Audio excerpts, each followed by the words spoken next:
दोस्तों ये है बेहद ही सस्ता मिनी फ्रिज। अगर आप बैचलर हो या आप ट्रैवल ज्यादा करते हो तो ये आपके लिए बहुत ही ज्यादा यूजफुल है।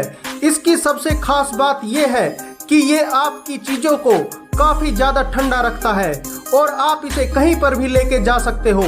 और इसमें एक हीटिंग मोड भी है जो सर्दियों में आपके खाने को गर्म भी रख सकता है। ऐसे ही और अमेजिंग प्रोडक्ट्स के बारे में जानने के लिए हमारे चैनल को सब्सक्राइब जरूर करें।